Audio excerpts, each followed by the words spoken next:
நம்ம உடம்புல 2 ஹார்ட் இருக்குது. ஒரு ஹார்ட் இங்கே இருக்குது, இன்னொரு ஹார்ட் எங்கே இருக்குது? நம்மளோட காஃப் மசில்ஸ். அப்படியா? நம்ம காஃப் மசில் தான் செகண்ட் ஹார்ட். நம்ம இது வந்து நம்மளோட கண்டசதை சொல்லுவோம் இல்லையா, காஃப் மசில்ஸ்.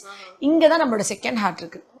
நம்ம வாக் பண்ணும்போது, நம்ம வந்து உட்காந்து எந்திரிக்கும் போது, சைக்கிளிங் பண்ணும்போது இது பம்ப் பண்ணி காலுக்கு போன பிளட்டை திருப்பியும் ஹார்ட்டுக்கு அனுப்புது. யோசிச்சு பாருங்க, நம்ம வந்து ஹார்ட் பம்ப் பண்ணி எல்லாத்துக்கும் பிளட் அனுப்புது. வேற எந்த இடத்துல கீழே போன ரத்தம் மேலே வர்றதுக்கு என்ன ஸ்விட்ச் இருக்கு? அந்த ஸ்விட்ச் இந்த காஃப் மசில். யார் ஒருத்தவங்க இந்த செகண்ட் ஹார்ட்டை ஒழுங்காக வேலை பார்க்க வைக்கிறாங்களோ அவங்களுக்கு இந்த ஃபர்ஸ்ட் ஹார்ட்டோட ஆயில் ரொம்ப நாள் இருக்கும். இதே மாதிரி நம்ம பிரெயின் வந்து 2 பிரெயின்ஸ் இருக்குது. ஒரு பிரெயின் இங்கே இருக்குது, இன்னொரு பிரெயின் எங்கே இருக்குது? ரொம்ப மனப்பதட்டம், பயம், கவலைனா வயிற்று கலக்கி மோஷன் போகும். ஒரு எக்ஸாம் டென்ஷன், மனப்பதட்டம், பயம் எல்லாம் இங்கே இருக்குது. ஆனால் இது கலக்குது.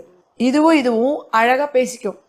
இதுவும் ஒழுங்காக பேசிச்சு, இது ஒழுங்காக நம்ம கரெக்ட் பண்ணிட்டோன்னா நம்ம வந்து அவ்வளோ ஹெல்த்தியாக வாழலாம்.